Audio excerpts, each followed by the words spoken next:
I developed a habit of, watching Grey's Anatomy and drinking cheap beer. And, and eventually one day I was like, what am I doing? I was like, questioning, what am I, this is not who I am. This is not the best of who I am. And that little tiny voice was saying like, Dom, get up. My body's used to watching Grey's Anatomy and drinking beer. I love it. And so what happens at 7 o'clock? Do you go back to it? Did you stop yourself? What happened? People make excuses because they're scared of seeing their own potential. People make excuses because it distracts them from listening to that tiny voice. It's easier. It's so easy to distract yourself than to go after your greatness. It's so easy to be secure than go after your greatness, because greatness means that you're going to get vulnerable. I was speaking to one of my clients just the other day, and she was like, I'm so appreciative of my spouse for, being taken care of the kids and everything, because now that my spouse is traveling, so it reminded me of your situation, that they're traveling and my house is a mess. And I'm in my mind, I go, so what? Right? Yes, there are moments when you are only focusing on surviving, only focusing on making do happen.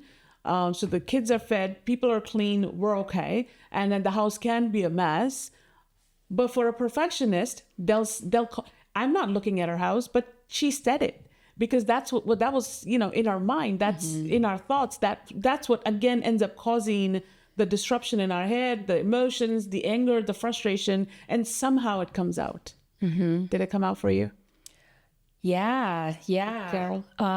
It was, yes. So now this is taking me back to the time I didn't know what I didn't know that I needed. Carol came back from Pakistan and she said, hey, there's an opportunity if you want to talk to anyone to get support, especially, we've been separated for a while now, for a year. And I ended up saying yes. I'm like, okay. I'm like, oh, are you talking about like seeing a therapist or seeing a psychiatrist? She's like, yeah, there's a specifically for that kind of separation. I'm like, oh, okay, like I'll go to this workshop or this thing. And I went to it, and then I listened to the psychiatrist, and she said, all the emotions, she validated all the emotions that I was feeling, but I didn't have language for it, but I had internalized it and pushed it down. And on top of that, like all the laundry, the kids, they're crying. Like I didn't get to live my career, like all of those emotions like just stacked up.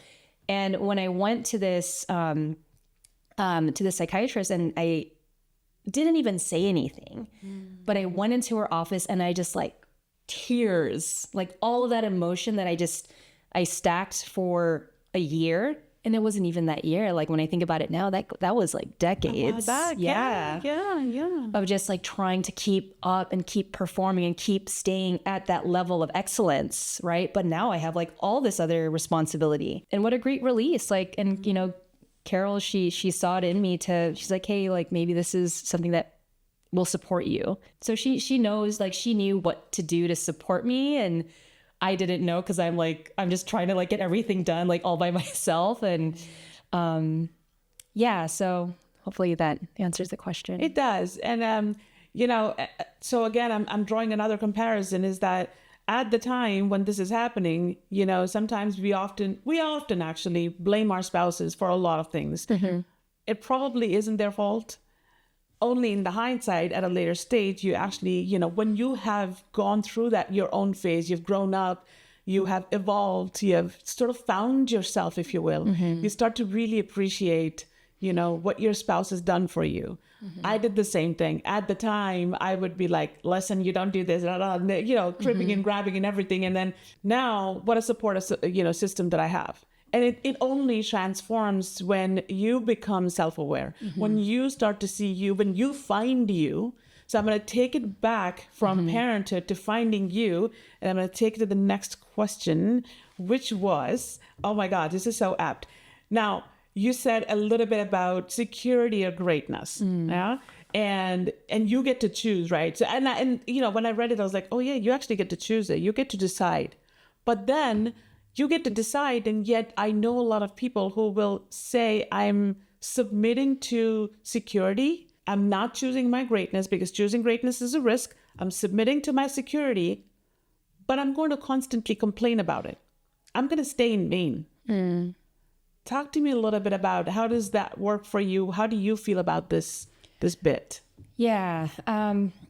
I think no matter who you are, like security is the foundation, right? Like you have to feel secure in your finances, you have to feel secure in your relationships before you can even attempt to pursue, this path of self-actualization, right? Mm-hmm. But once you're secure and you have everything that you think you need, that path from security to greatness, very few will actually go for greatness. And I think that's because a majority of society stays in security. It's like, oh no, that's not for me. So like if, like, for example, you see people on the covers of magazines, or you see people, Olympians, like all of these people that have went for these crazy goals. And you look at yourself like, oh, I could never do that. You already talk yourself out of it, Yeah. even before you get started. And here's another piece to it. What is defined as great in society is defined by a certain group of people. It's defined by a certain narrative. What I'm talking, like in terms of greatness and how I define it, it's what is yours to do in this life. It's not go get on magazines. If that's what you want, like, yes, go get on magazines and, spread your word. But what is yours to do in this life? And have you given that a chance? Have you taken a risk on yourself? Have you given yourself permission to be yourself? Right. Because that is the greatest, how do I say it? Not the greatest. It's the most confronting question. Yes.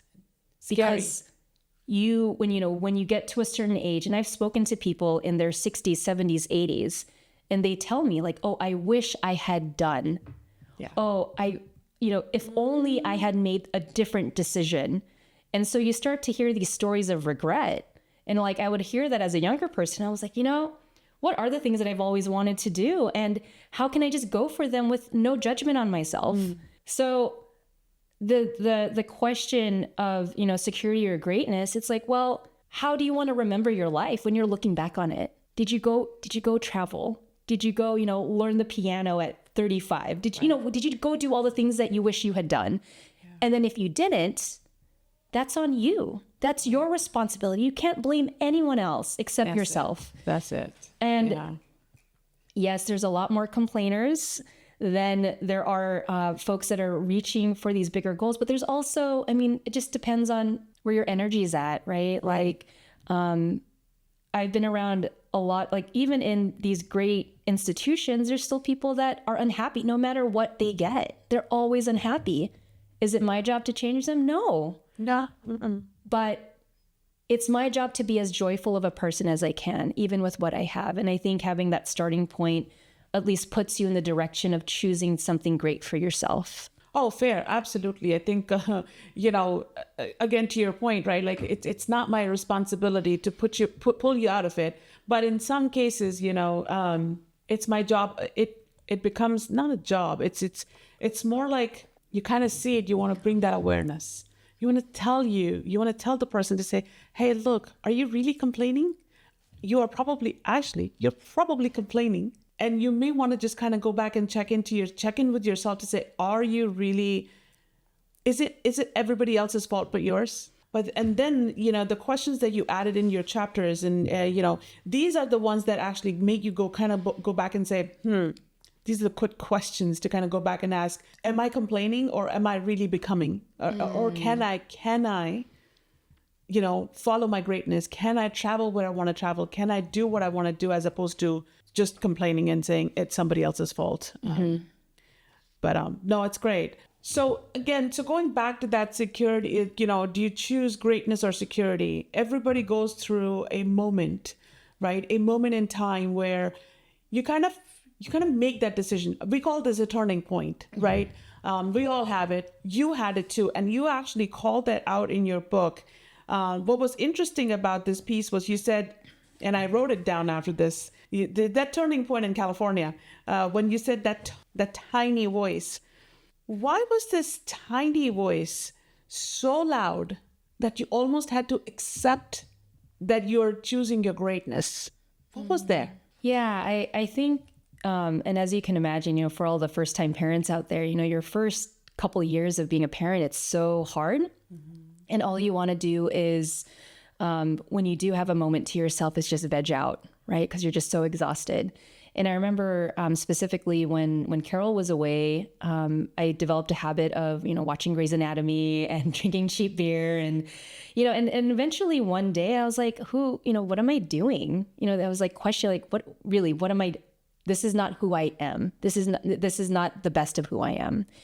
And that little tiny voice was saying like, Dom, get up early, go to sleep early, get up early, like very simple. I'm like, all right. And then I made a decision. It's like, and I think that's the difference. Like I made a decision in that moment. I'm going to turn off the TV. It's 10 o'clock, going to go to bed, put my alarm for 6 a.m. And this is going to be the new thing that I do. I'm going to get up early before the kids wake up. And that tiny voice, the next day in the morning, I'm sitting there. I'm like, well, what do I do? Like I didn't have a journaling practice yet. I didn't have anything yet. It's like, okay, well, just sit in silence. Give yourself like 3 minutes. And so I sat there in silence. And what that gave me was, it helped me center myself. And in that centeredness, the ideas started to come through. And so this voice, it was just, call it your intuition, your higher self. It's that voice that wants the best for you. And I knew that my best was not, in this habit of just numbing myself out, but, what can I do now that my situation has changed? Okay, so I wonder, and it happens a lot. You say, yep, this is the last episode of Grey's Anatomy. I don't care if it's got 16 seasons, which I loved. Oh, I've watched them all. But when you do that, right? When you say, yep, tonight I'm going to go to bed at 10, it happens. Yes, you go to bed at 10, you wake up early in the morning. You gave yourself the 3 minutes to figure out what it is that you want to do. But then the night falls again. My body is used to watching Grey's Anatomy and drinking beer.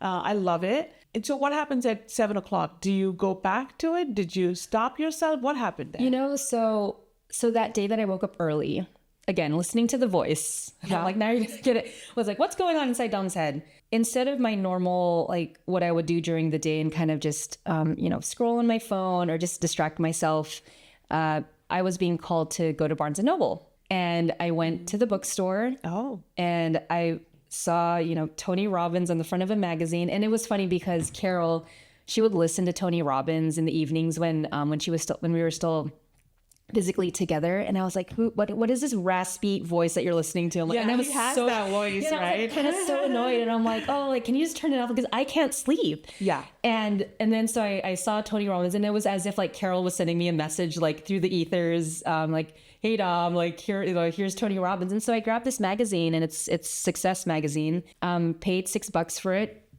Excuse me. And I just started reading it. And it gave me a flood of ideas in terms of, I'm not a failure because I didn't pursue my career. I'm actually in a different place now, and I get to create from this new identity, or from this new identity as a mom, as, a spouse of a diplomat. Like, I don't have to accept this as like, like now my life is over, but this is just the beginning. Because in that magazine, I read so many stories of entrepreneurs that started from nothing and built something. And that inspired me. I'm like, well, I can build something because I'm smart, I'm capable, and I'm a hard worker. And so I already had those beliefs in me.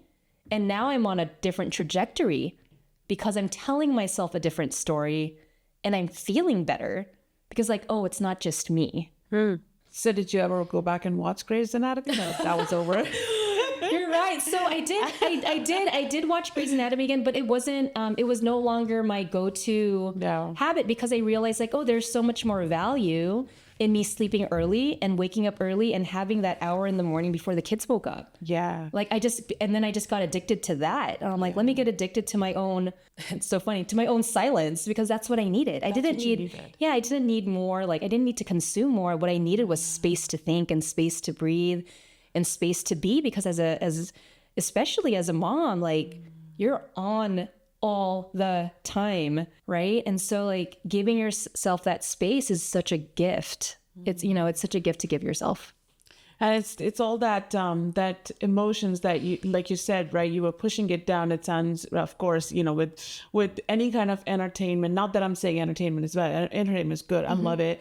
But if it is solving for numbing your pain, if alcohol is solving for numbing your pain, not fun, there's a problem. If anything else is just only there to push your emotions down, we've got a problem. And I think what you did there was that you not only did you see the problem, you made the tiny voice so big that Tony Robbins sort of, kind of came into your life. It could be anybody. I was glad it was Tony. His husky voice, right? It's got something to it. It catches your attention, and then you're like either irritated or not. Anyway, digressing.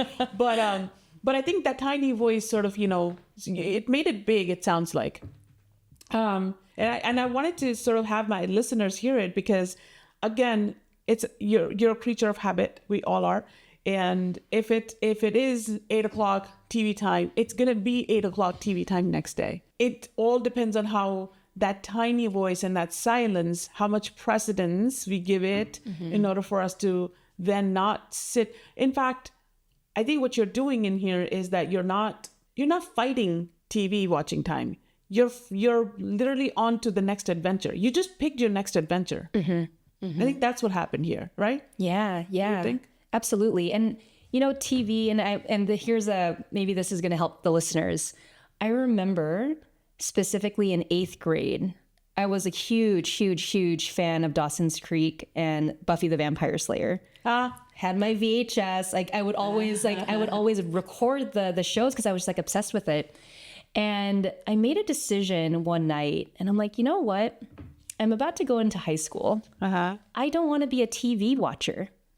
I just made a decision, and I stopped watching TV for many, 4 years of high school, 4 years of college. I just didn't watch TV.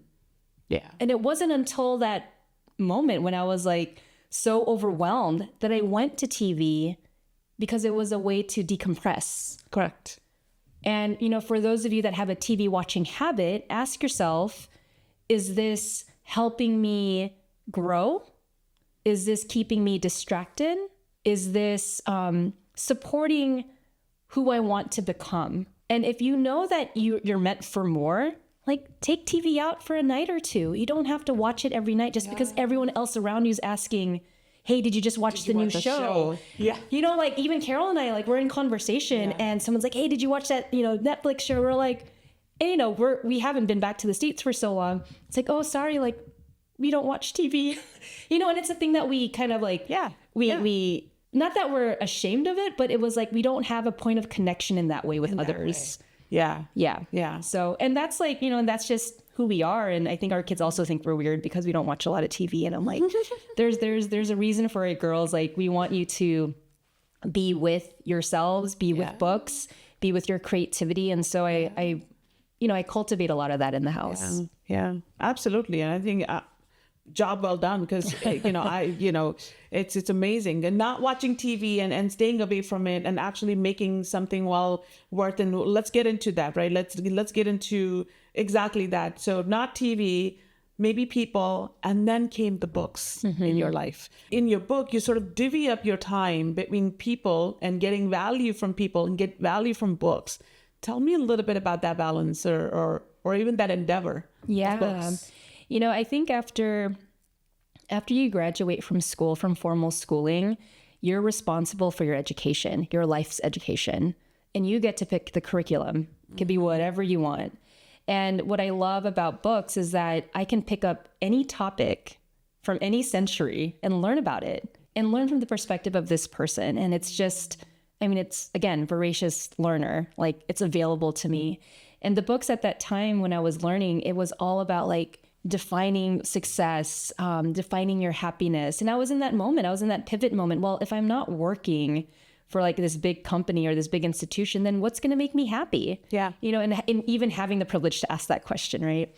And then for people, I've always been very, very interested in learning about other people because I'm like, oh, what makes this person happy? What makes this person tick? What makes this person get really excited to get up in the morning? Because I wanted to learn from them as, people being my role models. What are all the different ways that I can live?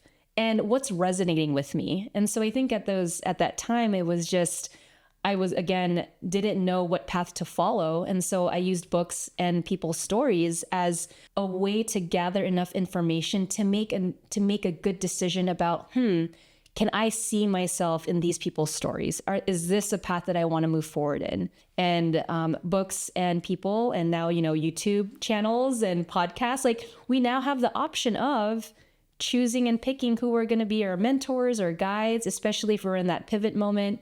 But yeah, I'm very grateful that I had access to all that knowledge, because even 10, 15 or 20 years ago, like that wasn't available in terms of like pivoting and choosing a different kind of life.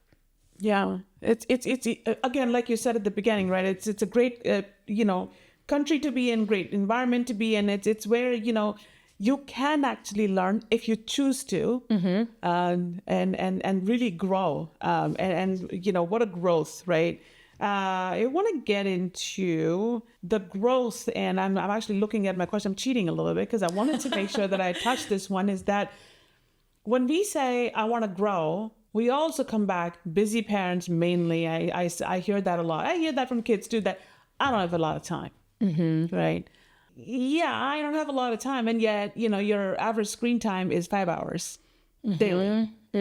So how does one, I mean, I get it, right? I mean, anecdotally, I can say you can, minus your 5 hours of a day and you have productivity, but there's more to it. There's more to just saying, I'm not going to look at my phone. There's more to saying, I'm not going to look at my TV or watch TV or watch a show or whatnot. I don't have a lot of time. How do you unpack that for your clients, people who you coach? Well, that's a great question. And I'll just go straight to like the dagger answer. Yeah. People make excuses because they're scared of seeing their own potential. Oh, wow. Oh, that's deep. People make excuses because it distracts them from listening to that tiny voice. And the reason why, from my experience, the reason why folks distract themselves from their truth is that at one point in their life, whether it's in childhood, teenagehood, or adulthood, someone said, oh, you can't do that. Oh, you think you can actually be successful doing that one thing? Like, but that's not who you are. Like, and people like us, we don't do that. And so folks distract themselves because that's easier than going after something where you don't know what the outcome is. And also already in your mind and your heart, maybe even it's like subconscious. I don't want to get judged, or I don't want to be seen doing something that I love, because what if people do X, Y, Z? What if they judge me? What if they make fun of me? Because ultimately, it is the scariest thing for a human being in this day and age is to be fully seen and fully witnessed in the best of who you are. It's hard. And so I wow. And you've asked me this question before, but now that you say it, it's easier. It's so easy to distract yourself than to go after your greatness. It's so easy to be secure than go after your greatness, because greatness means that you're going to get vulnerable. And, social media, all the things, like everything that's out there, people don't want to get vulnerable and then be seen by the world, right? Especially now. And so, I think this is a turning point for humanity. Like, are you going to go live this life and live your life your authentic way, or are you just going to keep watching others? Yeah. And it's a harsh truth, but I see a lot of people watching others all the time and complaining, how come my life is like this? Yeah, it's because you're not living.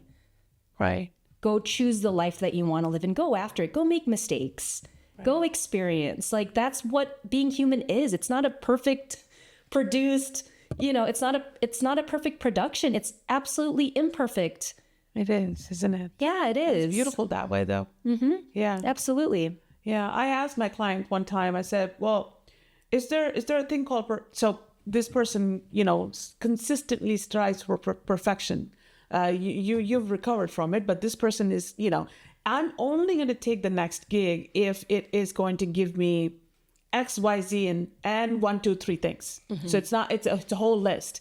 And while it's important, while it's crazy important, I get it. But then the question really then becomes, right, are you going to go after the perfection, or are you going to go after what do you really want? There's difference, right? And the perfection, again, the only thing perfect in this world is out inside of the body. There's nothing outside that's perfect. And that we still continuously, strive to do that. Yeah. And then to what you said there, that really hit home for me, is that we're so scared of accepting and realizing and facing our true potential, because then we'll have to work towards it.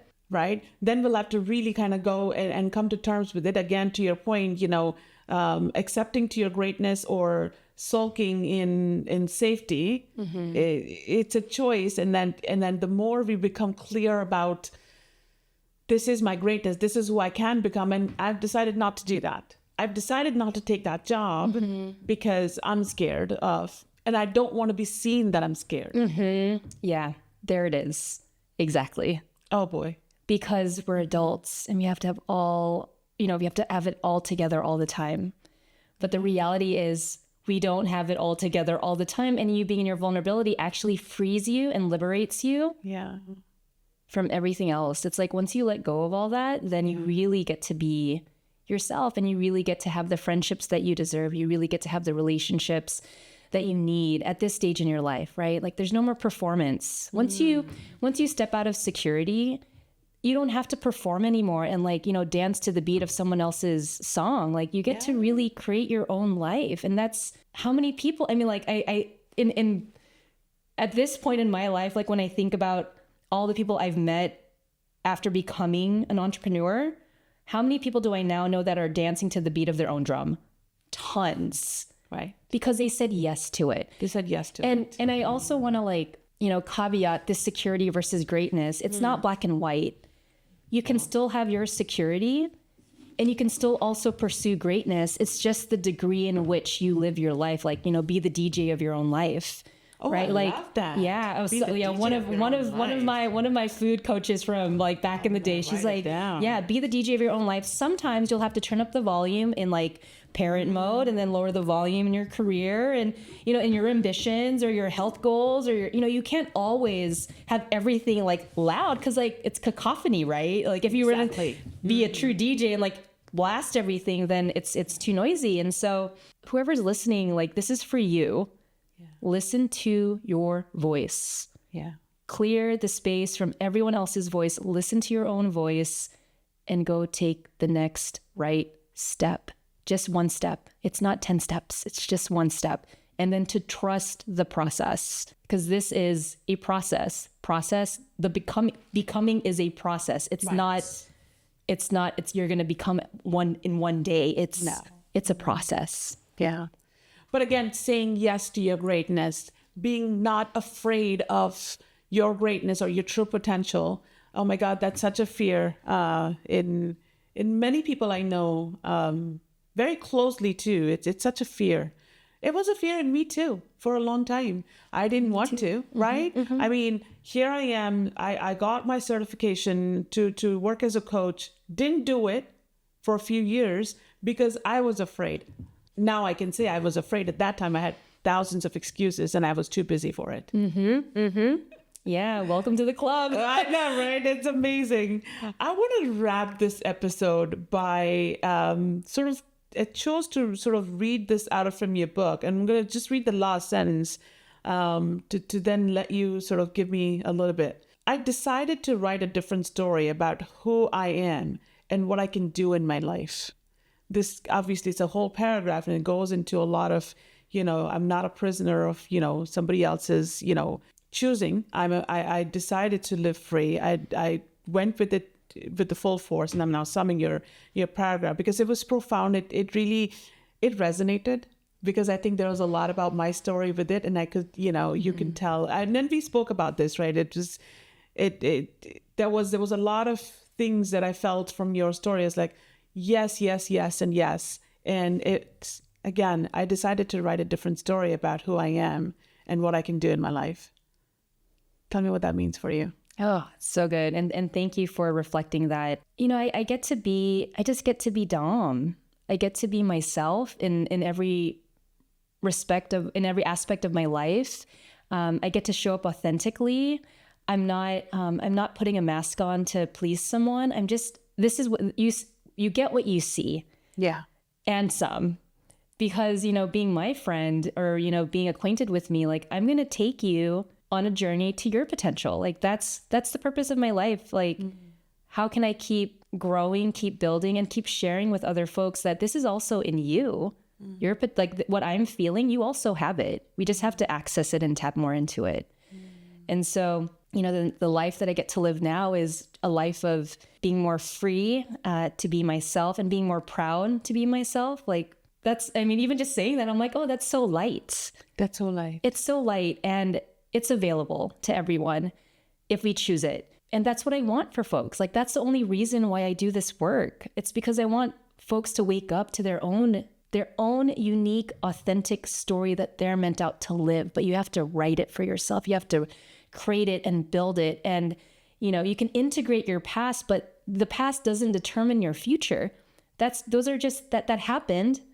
But now in this moment, you get to write the next chapter. Yeah, yeah. And then again, so I think with all of this, my first question to you was about professional and personal identity. I think this is a union, and what you have created is a union of that identity, and you get to live Dom, Yes. not just somebody's wife, not an employee, not an entrepreneur, but as Dom. Yes. And what a privilege it is to actually be in your acquaintance. I am so glad we sat on that table.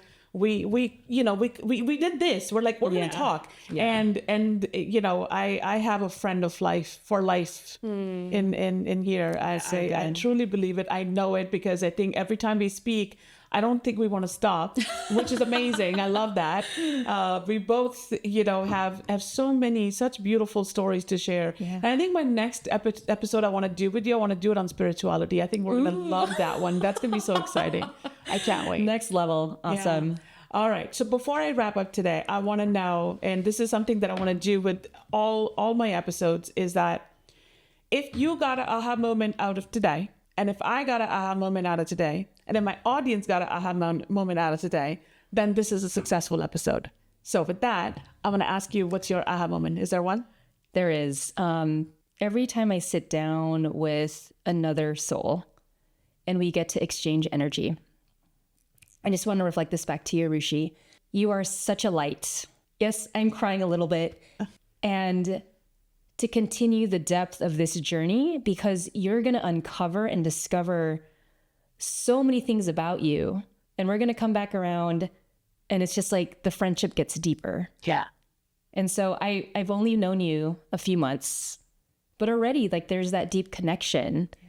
And I just want to thank you for holding this space, because I feel more grounded in my mission, in my purpose. Like, you've reflected back to me why this work is so important. Yeah. So, oh, wow. Thank you. I really, truly appreciate it. I think we can, like I said, go forever conversations, because I think the first one that we literally did talk a ton about, I think at that time you were trying to learn a little bit about me. And I think I just kind of, first time I felt so free to just talk about it, because it was you and your energy that was asking me questions like a friend, like somebody who's curious about me. So I was like, I got a coach in here. But I think my big aha moment was I wrote it down. It's how can you be the DJ of your own life? Oh, there you go. That was because what you said there about you need to tune certain things down and tune certain things up. Again, this goes back to, the story from my client who said, my house is a mess. Now I realize my husband is away. But it's okay for it to be mess, because that's the voice that needs to tune down and something else to amp up. Mm-hmm. And it's all about, it's not even a balance. It's just about, can you be you? Yeah. And being the DJ who's enjoying the music, enjoying the beat, you get to be you. Yeah, absolutely. Yeah, I love it. And so for my audience, I would love for you to comment me and tell me which one was your aha moment from today. That would mean the world to me and the world to this episode of Becoming. Appreciate it. Thank you.